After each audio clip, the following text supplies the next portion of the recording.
গত সপ্তম দিন পর্যন্ত কিন্তু আপনারা আমি এই ধরনের কথা শুনি নাই যে কেউ একজন বলেছে খুব পচা। তাদেরকে বলবো আমার সিনেমা দেখেছেন, আপনাদেরকে অনেক অনেক ধন্যবাদ। চেষ্টা করবো আপনারটা রাখার জন্য।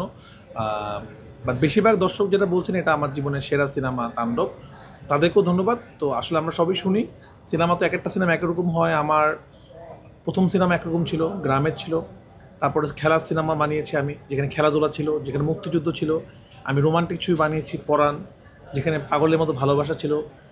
আমি ব্যাংক ডাকাত দিনের ছবি বানিয়েছি সুরঙ্গ। আমি তুফান বানিয়েছি। তুফান তাণ্ডব মানুষ কতটুকু গ্রহণ করছে সেটা প্রমাণ করে। মাল্টিপ্লেক্সের অডিয়েন্সরা তো ফ্যামিলি সহ দেখে। মাল্টিপ্লেক্সে যেহেতু 7 দিনে সব রেকর্ড ছাড়িয়ে গিয়েছে, আমরা কিন্তু সেভাবে বুঝতে পারি যে মানুষ সিনেমাটা দেখছে। সিনেমা কিন্তু প্রথম দিন মানুষ দেখে হাইপে, সেকেন্ড দিন থেকে মানুষ দেখে মাউথ পাবলিসিটিতে। আপনাকে ভালো লাগছে তখন মানুষ দেখে, ওয়ার্ড অফ মাউথে মানুষ দেখে। তো মানুষের যেহেতু ভালো লাগছে সেটা, বাট এটা ঠিক যে কোনো সিনেমা, যে কোনো কবিতা, যে কোনো গান একসাথে সবার ভালো লাগবে না।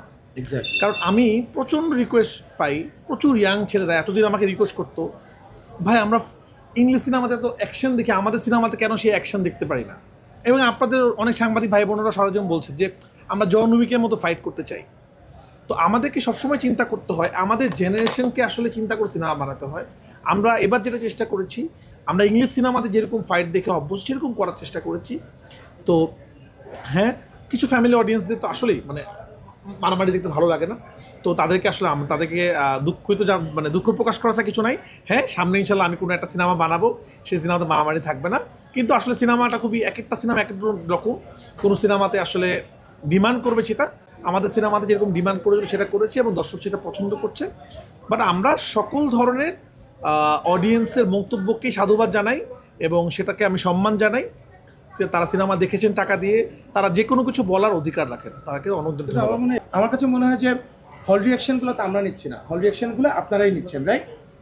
এই যে এতদিন, আজকে অষ্টম দিনে এসে গত সপ্তম দিন পর্যন্ত কিন্তু আপনারা আমি এই ধরনের কথা শুনি নাই যে কেউ একজন বলেছে খুব পচা। এখন একজন যদি বলে থাকে পচা, 99.99% লোক যদি বলে থাকে যে এটা ভালো, তার মানে দেখেন, এখন অ্যাভাতার আমার তো ভালো নাই লাগতে পারে, ডাজন্ট মিন যে অ্যাভাতার ভালো সিনেমা না। অথবা ওপেনহাইমার আমার ভালো নাই লাগতে পারে, আমার কাছে স্লো বার্নিং মনে হতে পারে, ডাজন্ট মিন যে ওপেনহাইমার ভালো না। সো আমার কাছেও মনে হয় যারা আপনারা সাংবাদিক আছেন, সো আপনারা তো মেজরিটি নিয়ে কথা বলবেন ডেফিনেটলি। একজন যদি কেউ বলে, এটা ম্যানিপুলেটিভও হতে পারে। আমার কাছে মনে হয়, অফকোর্স আমি সম্মান জানাই, কিন্তু আমি এখন পর্যন্ত একটা রিভিউ পাইনি কেউ বলেছে যে তাণ্ডব ভালো লাগেনি। এই যে আমরা মাত্র কিন্তু শো ভাঙলাম, একজন কিন্তু বলেন আমি এই পর্যন্ত আমি মাত্র একটু ভুলে যাব। আপনি যখন বললেন তখন সো সেই দর্শককে শ্রদ্ধা রেখে বলছি, যদি এরকম বলে থাকে সেটা আমি তো দেখতেও চাই। সো এটা আমার জন্য কিন্তু আজকে নতুন একটা সংবাদ আপনি জার্নালিস্ট হিসাবে আপনি দিলেন আর কি। না এটা না 7 দিন ধরে আমি পাইনি। এটা দেখতে ভালো লাগে। ধর সবাই বেস্ট বলতেছে, বেস্ট মুভিটা তো এখন বেস্টের সংজ্ঞা একজন খারাপ বলতেছে, এটা ওনাদের কাছেও ভালো লাগছে যে মানে যেমন আমরা তাদের সম্মান জানাই। এখন কি করবো বলেন, আমরা এমন একটা সিনেমা বানানোর চেষ্টা করেছি, সেটা তো আসলে প্রত্যেকটা মানুষের একরকম লাগবে না, একরকম মতামত থাকবে। হ্যাঁ, কোনো জনরার সিনেমা কারো ভালো ঠিক আছে, এটাকে সম্মান